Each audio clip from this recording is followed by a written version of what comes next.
Another exam-free year for pupils in the south of Scotland. Tom and Lily would normally sit their exams in this hall, but in 2021 they'll receive grades based on coursework marked by their teachers.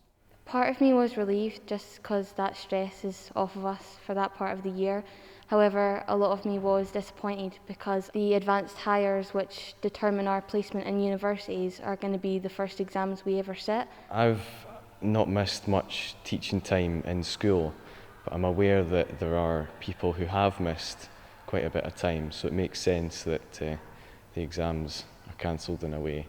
This is about making sure that grades are fair for students who've had their education so disrupted because of the pandemic.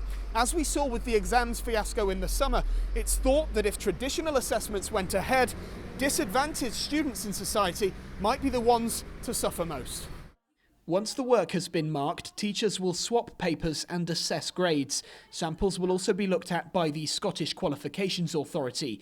But with the country's National 5 exams already cancelled in favour of teacher assessment, is this putting too much pressure on staff? As a head teacher, how are you able to make sure your teachers are in the best position to be able to make assessments properly? Well, we feel quite confident about the fact that teacher judgments last year were upheld. So we need to adapt and make sure that young people are continuously assessed throughout the year, and to make sure that our staff are in a position to assess that in a fair and moderated way. But obviously it puts a different kind of pressure on us as we adapt to the changing situation. Andrew O'Halloran is a teacher at Annan Academy. He also represents Scotland's largest teaching union, who've welcomed the move. It's the right decision given the context of the pandemic and the interruption to education and exam preparation that's taken place. What we would see is this decision should have come slightly earlier in the year to give teachers and pupils more time to prepare. South of the border, GCSE and A-level exams are still going ahead. Does this disadvantage Scottish students who might be seen to have not stood up to the rigour of an exam? I don't think it will disadvantage Scottish pupils. The systems in Scotland and England are sufficiently different and robust for that not to be a major issue. In a rural area like this, how much have pupils suffered because of connectivity issues?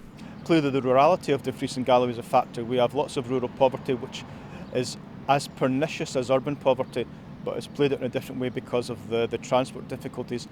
Pupils might not have to sit preliminary exams this winter either. The government is leaving that decision up to individual schools. Scotland's Labour Party and Liberal Democrats say shelving the exams is the right decision, but the Scottish Conservatives believe, like in England, exams should go ahead.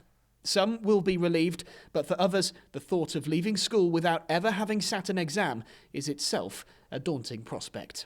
Lewis Warner, ITV News, Dumfries.